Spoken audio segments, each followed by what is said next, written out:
Hi friends, welcome to our channel again. ISO 17025 various clauses നമ്മളിപ്പോൾ explain ചെയ്തുകൊണ്ടിരിക്കുകയാണ്. ഇനി 7.4 കഴിഞ്ഞു. Next 7.5 technical records.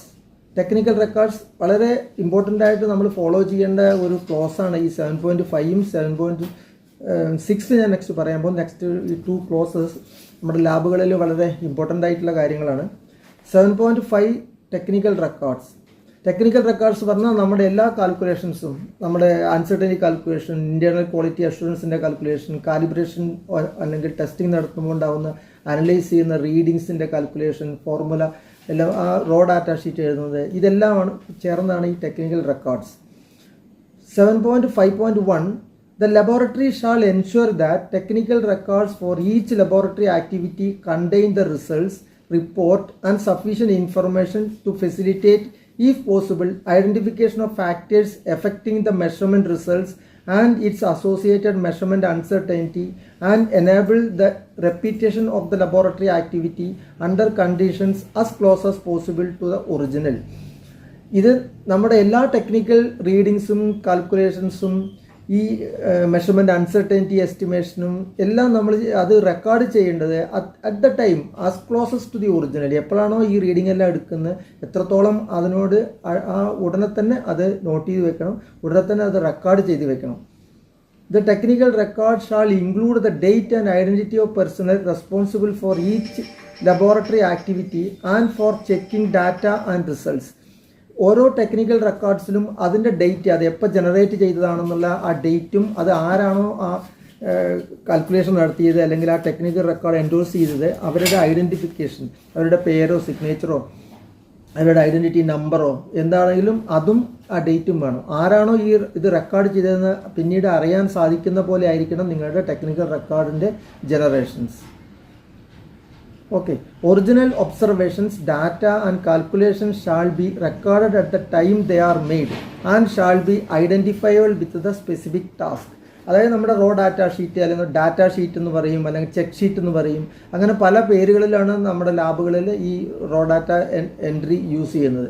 ചിലപ്പോൾ അത് സോഫ്റ്റ്വെയർ ആയിരിക്കാം, അല്ലെങ്കിൽ ഒരു ഹാർഡ് കോപ്പിയിൽ ഒരു ഫോമായിട്ട് നമ്മൾ അത് ഫില്ല് ചെയ്ത് വെക്കും. അത് എപ്പോൾ എഴുതിയാലും ഈ ടെക്നിക്കൽ റെക്കോർഡിൽ അതിൻ്റെ ഡേറ്റും അത് എഴുതിയ ആളുടെ ഐഡൻറ്റിഫിക്കേഷനും എന്തായാലും ഉണ്ടായിരിക്കണം. അസ് ക്ലോസ് എപ്പോഴാണോ എക്സ്പെരിമെൻറ്റ് നടത്തുന്നത്, അല്ലെങ്കിൽ ആ റീഡിങ് എടുക്കുന്നത്, അല്ലെങ്കിൽ ആ കാൽക്കുലേഷൻ നടത്തുന്നത്, ആ സമയത്ത് തന്നെ അത് entry നടത്തിയിരിക്കണം. 7.5.2 The laboratory shall ensure that amendments to technical records can be tracked to previous versions or to original observations.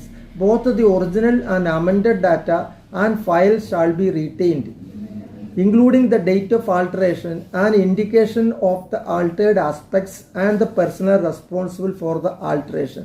നിങ്ങൾ റെക്കോർഡ് ചെയ്തുകൊണ്ടിരിക്കുമ്പോൾ ടെക്നിക്കൽ ഇത് നമ്മൾ എഴുതിക്കൊണ്ടിരിക്കുന്ന സമയത്ത് ചിലപ്പോൾ 25 വോൾട്ട് എന്ന് കണ്ടു, 25.1 ബാർ എന്ന് കണ്ടു, ഉടനെ തന്നെ അത് മാറിയിട്ട് 25.2 ബാർ ആയിരിക്കാം. ഉടനെ തന്നെ നമ്മൾ റീഡിംഗ് എടുക്കുന്ന സമയത്ത് അത് അമെൻഡ് ചെയ്യേണ്ടതായിട്ട് വരാം ഒരു പക്ഷേ. അപ്പോൾ ഡാറ്റ ഷീറ്റിൽ അതിനൊരു പ്രശ്നമൊന്നുമില്ല, നിങ്ങൾക്കത് അമെൻഡ് ചെയ്യാം.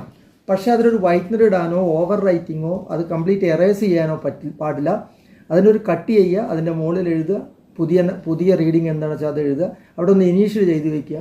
അങ്ങനെ വേറെ എന്തെങ്കിലും ഒരു ഡീറ്റെയിൽസ് അതിൽ എഴുതുന്നുണ്ടെങ്കിൽ അടിയിൽ നോട്ട് എഴുതിയിട്ട് ഇത് എന്തുകൊണ്ടാണ് ഞാനിത് ആൾട്രേഷൻ നടത്തിയതേയും കൂടി എഴുതി വെച്ചാൽ നന്നായിരിക്കും. എന്തായാലും അതിന് ഒരിക്കലും എറേസറോ അല്ലെങ്കിൽ ഓവർ റൈറ്റിങ്ങോ പാടില്ല. സോഫ്റ്റ് ഫോമിലാണെങ്കിൽ ഒരിക്കലും ഡിലീറ്റ് ചെയ്ത് കളയരുത്, അതിന് വേറൊരു കളറാക്കുക, അതിൻ്റെ അപ്പുറത്ത് പുതിയത് ടൈപ്പ് ചെയ്യാം. അപ്പോൾ ഒരു ടെക്നിക്കൽ റെക്കോർഡിൽ നമ്മൾ പ്രീവിയസ് വെർഷൻ, മുമ്പ് എന്തായിരുന്നു ഉണ്ടായിരുന്നത് എന്ന് അറിയുന്നത് പോലെ ആയിരിക്കണം അതിൻ്റെ അമെൻഡ്മെൻറ്റ്. അപ്പോൾ ഇത്രയാണ് അതിൻ്റെ ടെക്നിക്കൽ റെക്കോർഡ്സിന് നമ്മൾ പ്രത്യേകം ശ്രദ്ധിക്കേണ്ടത്. 7.5 ക്ലോസ് ആണ് ഇത്. അടുത്തത് 7.6 evaluation of measurement uncertainty. Measurement uncertainty എന്ന് പറഞ്ഞാൽ എല്ലാവർക്കും അറിയാമായിരിക്കാം. നമ്മൾ എല്ലാ കാലിബ്രേഷൻ ലാബുകളും ഫോളോ ചെയ്യുന്നുണ്ട്. അതേപോലെ ടെസ്റ്റിംഗ് ലാബുകൾക്ക് ഇത്ര എക്സ്റ്റെൻസീവായിട്ട് ഇതിൻ്റെ അൺസർട്ടനിറ്റി എസ്റ്റിമേഷൻ്റെ ആവശ്യം പല സമയത്തും വരില്ല. പക്ഷേ അറ്റ്ലീസ്റ്റ് ഒരു പ്രാവശ്യമെങ്കിലും കാൽക്കുലേറ്റ് ചെയ്ത് വെച്ചാൽ മതി. അതിൻ്റെ മാസ്റ്റർ ടെസ്റ്റേഴ്സ് മാറുമ്പോൾ മാത്രമേ അതിൻ്റെ വാല്യൂവിൽ മാറ്റം വരാൻ സാധ്യതയുള്ളൂ. പക്ഷേ കാലിബ്രേഷൻ ലാബുകൾ അങ്ങനെയല്ല. ഓരോ കാലിബ്രേഷനും അവരുടെ സ്വന്തം സാധനങ്ങളുടെ സ്വന്തം എക്യുപ്മെൻസിൻ്റെ കാലിബ്രേഷൻ ആയാലും ഓരോ കാലിബ്രേഷനിലും അൺസർട്ടനിറ്റി എസ്റ്റിമേറ്റ് ചെയ്യണം. ഓരോ കാലിബ്രേഷൻ റിപ്പോർട്ടിലും അൺസർട്ടൈൻറ്റി വേണം, +or- ഈ ഡെൽറ്റ എക്സ് എഴുതണം. പിന്നെ at 95% of confidence level whatever it is, അത് ക്ലിയർ ആയിട്ട് നിങ്ങൾ അൺസർട്ടൈൻറ്റി സ്റ്റേറ്റ്മെൻറ്റിൽ എഴുതിയിരിക്കണം. അത് മസ്റ്റാണ് കാലിബ്രേഷൻ ലാബുകൾക്ക്. 7.6.1 laboratories shall identify the contribution to measurement uncertainty. എന്തെല്ലാം കോൺട്രിബ്യൂഷൻ, അതിന് അൺസർട്ടൈൻറ്റി കമ്പോണൻസ് അല്ലെങ്കിൽ അൺസർട്ടൈൻറ്റി കോൺട്രിബ്യൂഷൻസ് എന്ന് പറയും. ഏതൊക്കെ കമ്പോണൻസ് മൂലമാണ് നമുക്ക് അൺസർട്ടൈൻറ്റി ഉണ്ടാവാനുള്ള സാധ്യത. അൺസർട്ടൈൻറ്റി പറഞ്ഞാൽ അതൊരു പ്രൊബാബിലിറ്റിയാണ്. അതെന്തുകൊണ്ടാണ് ഉണ്ടാവാനുള്ള സാധ്യത എന്ന് നമ്മൾ ഐഡൻറ്റിഫൈ ചെയ്തിട്ട് അത് നോട്ട് ചെയ്യണം എപ്പോഴും. അതായത് ടൈപ്പ് എ അൺസർട്ടൈൻറ്റി എല്ലാത്തിനും ഉണ്ടാവും. ടൈപ്പ് എ അൺസർട്ടൈൻറ്റി എന്ന് പറഞ്ഞാൽ അത് റിപ്പീറ്റബിലിറ്റിയിൽ നിന്ന് വരുന്നതാണ്. അപ്പോൾ ഒരു 10 ട്രയൽ എടുത്തു അല്ലെങ്കിൽ 5 ട്രയൽ എടുത്തു, അതിൻ്റെ റിപ്പീറ്റബിലിറ്റി നോക്കുക. അതിൽ നിന്ന് നമുക്ക് ടൈപ്പ് എ അൺസർട്ടൈൻറ്റി കണക്കാക്കാം. ടൈപ്പ് ബി അൺസർട്ടൈൻറ്റി ആണെങ്കിൽ വേരിയസ് അതർ കമ്പോണൻസ്, ഇപ്പോൾ resolution, uncertainty due to resolution, uncertainty due to master, uncertainty due to temperature variations, uncertainty due to atmosphere pressure, അങ്ങനെ പല കാരണങ്ങൾ കൊണ്ടും അൺസർട്ടൈൻറ്റി ഉണ്ടാവാം നമ്മൾ എടുക്കുന്ന മെഷർമെൻറ്റിൽ. ഇതെന്തെല്ലാം ഏത് പാരാമീറ്ററാണോ ഏത് ഇൻസ്ട്രുമെൻ്റ് ആണോ നിങ്ങൾ മെഷർമെൻറ്റ് എടുക്കുന്നത്. ഇപ്പോൾ ടെസ്റ്റിംഗ് ലാബ് ആണെങ്കിൽ അവർ മാസ് എടുക്കുമായിരിക്കും അപ്പോൾ വെയിങ് ബാലൻസിൻ്റെ അൺസർട്ടൈൻറ്റി വരും, ഗ്ലാസ് വെയേഴ്സിൻ്റെ വരും, തെർമോമീറ്ററിൻ്റെ വരും. ഇത്തരം അൺസർട്ടൈൻറ്റികളെല്ലാം കൂടി ചേർന്നിട്ടാണുള്ള കമ്പൈൻഡ് അൺസർട്ടൈൻറ്റിയാണ് നമ്മൾ എസ്റ്റിമേറ്റ് ചെയ്തിട്ട് നമ്മുടെ റിപ്പോർട്ടിൽ കൊടുക്കേണ്ടത്. അപ്പോൾ എന്തെല്ലാം കമ്പോണൻസ് നിങ്ങളെ ബാധിക്കാൻ സാധ്യതയുണ്ട് നിങ്ങളുടെ മെഷർമെൻറ്റ് പ്രോസസ്സിൽ എന്ന് നമ്മൾ മനസ്സിലാക്കിയിട്ട് അതെല്ലാം അക്കൗണ്ട് ചെയ്യണം. അൺസർട്ടൈൻറ്റി എസ്റ്റിമേഷൻ ഒരു പുതിയ സബ്ജക്റ്റാണ്, അത് നിങ്ങൾ സെപ്പറേറ്റ് പഠിക്കേണ്ടത് തന്നെയാണ്. When evaluating measurement uncertainty, all contributions that are of significance, significant components ആണ് യൂസ് ചെയ്യേണ്ടത്. ഇൻസിഗ്നിഫിക്കൻറ്റ് കമ്പോണൻസ് ഉണ്ടാവും. അതായത് ഡെസിമൽ പോയിന്റ് 3-4 ഡെസിമൽ പോയിന്റിൽ കഴിഞ്ഞിട്ട് വരുന്ന ഇതൊക്കെ ഇൻസിഗ്നിഫിക്കൻ്റ് ആണ്. അത് വലുതായിട്ടൊന്നും ബാധിക്കാൻ പോകുന്നില്ല. എല്ലാം ബാധിക്കും, പല കാര്യങ്ങളും. ഇപ്പോൾ നമുക്ക് ടെറസ്ട്രിയൽ ബോഡീസിൻ്റെ ഗ്രാവിറ്റി വരെ നമ്മളെ ബാധിക്കും. നമ്മൾ എടുക്കുന്ന ഓരോ മെഷർമെൻറ്റിനെയും ബാധിക്കുന്നുണ്ട്. ഇപ്പോൾ മാസിൽ വെയിറ്റിനെ സൂര്യനും ചന്ദ്രനും മറ്റ് ബോഡീസ് എല്ലാം മേപ്പെട്ട് വലിക്കുന്നില്ല കുറച്ച്. പക്ഷെ അതിനെ എഫക്റ്റ് ചെയ്തില്ല. നിങ്ങളുടെ ഫോഴ്സിനെയും ഇതിനൊന്നും അത് ഇൻസിഗ്നിഫിക്കൻ്റ് ആണ്. അത് 4, 5, 6 ഡെസിമൽ പോയിൻറ്റിൻ്റെ അപ്പുറത്ത് വരുന്ന കാര്യമായതുകൊണ്ട് നമ്മളത് ഇൻസിഗ്നിഫിക്കൻ്റ് ആക്കിയിട്ട് അത് മെഷർമെൻറ്റ് എടുക്കേണ്ട കാര്യമില്ല. പക്ഷേ ഓൾ സിഗ്നിഫിക്കൻറ്റ് കമ്പോണൻസ് നമ്മൾ കൺസിഡർ ചെയ്യണം ഒരു അൺസർട്ടൈൻറ്റി എസ്റ്റിമേഷൻ നടത്തുമ്പോൾ, including those arising from sampling. ഇപ്പോൾ ടെസ്റ്റിംഗ് ലാബുകാരാണെങ്കിൽ സാമ്പിളിംഗ് എറേഴ്സ് സംഭവിക്കാം. ആ സാമ്പിൾ എടുത്ത സമയത്തുള്ള എൻവിറോൺമെൻറ്റ് വേരിയേഷനോ അങ്ങനെ വല്ല കാര്യങ്ങൾ കൊണ്ടോ സാമ്പിളിംഗ് എറർ കൊണ്ട് അൺസർട്ടൈൻറ്റിയെ ബാധിക്കാം. കാരണം ഈ സാമ്പിൾ ചെയ്ത ഐറ്റം ഒരു സബ്സിക്വൻ്റ്ലി ടെസ്റ്റ് ചെയ്യാനുള്ളതാണ് അല്ലെങ്കിൽ കാലിബ്രേഷൻ ചെയ്യാനുള്ളതാണ്. അപ്പോൾ സാമ്പിളിങ്ങിൽ തെറ്റുപറ്റി കഴിഞ്ഞാൽ അത് അൺസർട്ടൈൻറ്റി ബാധിക്കും നമ്മുടെ നെക്സ്റ്റ് ടെസ്റ്റോ കാലിബ്രേഷനോ ചെയ്യാൻ പോകുമ്പോൾ. Shall be taken into account using the appropriate method of analysis, അതായത് സാമ്പിളിംഗ് എറേഴ്സ്.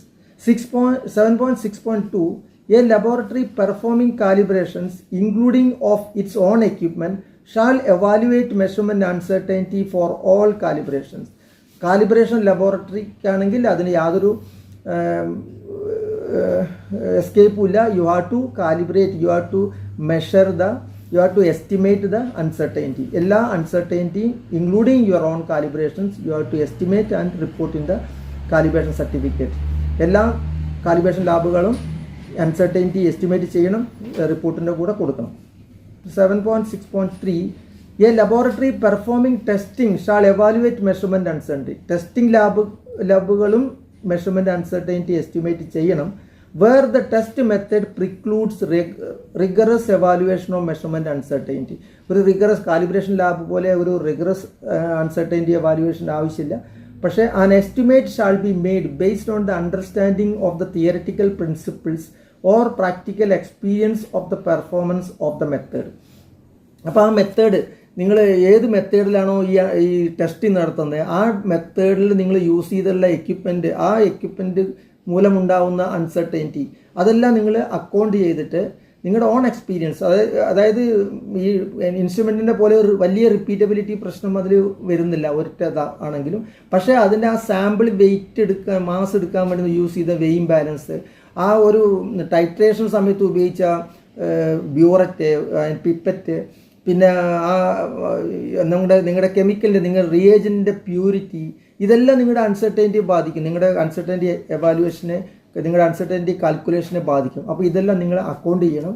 എന്നിട്ട് ടെസ്റ്റിംഗ് ലാബുകാരും, അതായത് ക്വാണ്ടിറ്റേറ്റീവ് അനാലിസിസ് ആണെങ്കിലാണ് ഇത് എപ്പോഴും ബാധിക്കുന്നത്. ഇപ്പോൾ ക്വാളിറ്റേറ്റീവ് അനാലിസിസ്, ഇപ്പോൾ ടെർബിഡിറ്റി ഓഫ് വാട്ടർ, അതിൻ്റെ അൺസർട്ടനിറ്റി എവാലുവേഷൻ്റെ ആവശ്യം വരുന്നില്ലല്ലോ, അതൊരു ക്വാളിറ്റേറ്റീവ് ആണ്. അപ്പോൾ അതേപോലെ ക്വാണ്ടിറ്റേറ്റീവ് ആയിട്ടുള്ള എന്ത് എവാലുവേഷൻ ചെയ്യുകയാണെങ്കിലും അതിൻ്റെ അൺസർട്ടനിറ്റി, എന്ത് അനലൈസ് ചെയ്യുകയാണെങ്കിലും അതിൻ്റെ അൺസർട്ടനിറ്റി നിങ്ങൾ എസ്റ്റിമേറ്റ് ചെയ്തിട്ട് റിപ്പോർട്ടിൽ കൊടുക്കണം. Okay, thank you very much. 7.5 and 7.6 is over. Next നമുക്ക് 7.7 ആണ്, എൻഷുറിങ് വാലിഡിറ്റി ഓഫ് റിസൾട്ട്. അത് അടുത്ത എപ്പിസോഡിൽ നമുക്ക് പറയാം. Okay, thank you very much. Isotech metrology സൊല്യൂഷൻ്റെ വീഡിയോസ് നിങ്ങൾക്ക് എഡ്യൂക്കേഷണൽ പർപ്പസാണ് ഞങ്ങളിത് ചെയ്യുന്നത്. ടൈം ടു ടൈം ഓരോ ക്ലോസുകളും നമ്മൾ എക്സ്പ്ലെയിൻ ചെയ്യുന്നുണ്ട്. ഈ വീഡിയോ, ഈ ചാനൽ സബ്സ്ക്രൈബ് ചെയ്യുക, ഇത് ഷെയർ ചെയ്യുക, ലൈക്ക് ചെയ്യുക. Okay, for encouraging us. Thank you very much.